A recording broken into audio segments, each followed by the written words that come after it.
Here we go, mung beans. Tiny little guys. Of course, I ate them in Asian cooking before, but I didn't get hooked on these guys until I got some from a friend for my birthday, and ever since I wouldn't want to live without mung bean sprouts anymore. This is probably the easiest greenery you can grow. Let's get started. This is a half-gallon jar because I'm going to make quite a bit of them, and I put in enough to where it kind of covers the bottom. If you use a quart jar, cover the bottom. If you use a pint jar, a little less than covering the bottom. There we go. That's how much you want to put in a half gallon. So first we'll rinse them a little. We'll put water in, swirl it around and strain it. You can use a strainer like this, put it on top, upside down the jar and strain it out. I have a fancy little thing, I'll show you in a second. I bought this online, that's really practical. You put it on, the water goes in while it's on, you swirl it around, strain it, because you have to strain this several times before they all sprout in. So that's a cool thing to have. It screws right on. Like this. We whirl it, get the water out, and it's ready to sit overnight. Okay, I rinsed it 2 or 3 times, and then I put water in it, and we'll soak them overnight. But they like it dark, so cover them up. The beautiful part is when nothing grows in Florida summer, nothing fresh, those come in handy. Okay, this is the next morning. You should see now, after 12 hours or less, that some of these are splitting open a little. And this is good. That's all the soaking we do. From there on, we'll just rinse. Again, like we did before. And I'll do this 2 or 3 times, and then I'll put them back. So now instead of leaving the water in, we have the water all drained out. Take a bowl or a plate, and I'll stand them up like this, so they have the maximum exposure to air, and cover them up again. And I will rinse these probably 2 or 3 times today, and then at night before they sit by themselves, I usually just remember it when I walk by and then just rinse them. Alright, mung bean sprouts. I rinsed these, but I think 3 times today. I'm not too particular about it, but I want to make sure 2 or 3 times at least, and then 1 more time before nighttime. It's hot and humid conditions, and a lot of undesirables can grow in that.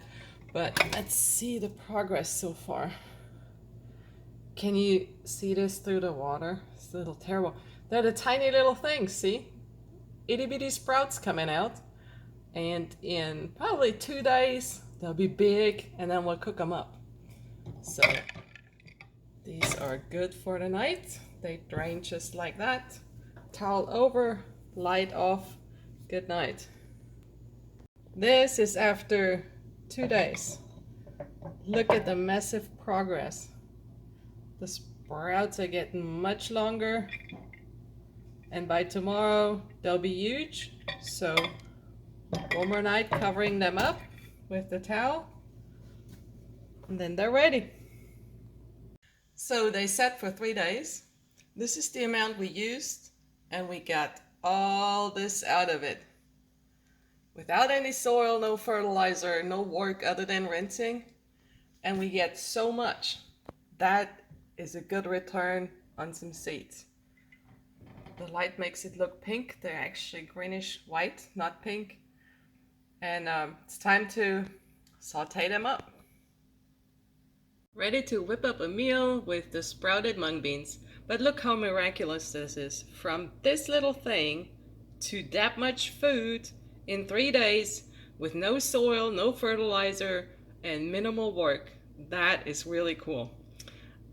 Anyway, oh yeah, there's another thing. It has these shell things outside. See, most of the sprouts are without this now, but like this. If you don't want them in, just put the whole thing underwater. They will float and you can take them off. Also, if you eat it raw, please know that you can have bacterial growth in there. So work very clean and rinse them plenty of times during the day. But today we saute them. I'm gonna saute some onion first. And here is miso paste with some water and red pepper flakes. If you don't have miso paste, you can just use some diluted soy sauce. That'll work just fine. Or use nothing and just saute them up the way they are. So let me get started. Forgot to mention I'm putting some fresh garlic in there too. By the way, fresh ginger is good too. I just don't have one right now. Onions are in. They're quite noisy. I just do these first because the sprouts, I don't really want them overcooked. I just want them warmed through and a little bit sauteed. So onions first, then the garlic, then the sprouts, and then we add the sauce to it. Alright, they look good. I don't want them too overdone either. Now it's time to add these wonderful guys and let them saute on hard, pretty hot for a couple minutes. And that's what they look like. They just got a little flame. They're no longer as crispy, but they're cooked. And the last step is to add the miso. Mix it up. How easy was that? Okay, so most important thing to remember with the mung beans, keep them in the dark while you sprout them or they will turn bitter. Look at this. They taste so nutty. The longer you chew them, the nuttier they taste. I'm ready to eat, but stick around because mung beans aren't the only thing you can sprout in a jar.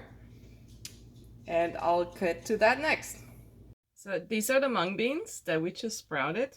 Another thing that sprouts really well is radish. And another one I really like is lentils. So you get from lentils that much out of a lentil. That's the top shoot and the root. For radish, you get that much out. The top shoots are just kind of blossoming up and the root is really long. And the mung beans did the same thing. Broccoli sprouts well too. I didn't have any seeds handy, so I couldn't show you that. But there's a lot out there. Google has all the answers. And in case you want to grow these things in green, this is what the radish looks like when you grow it as a microgreen.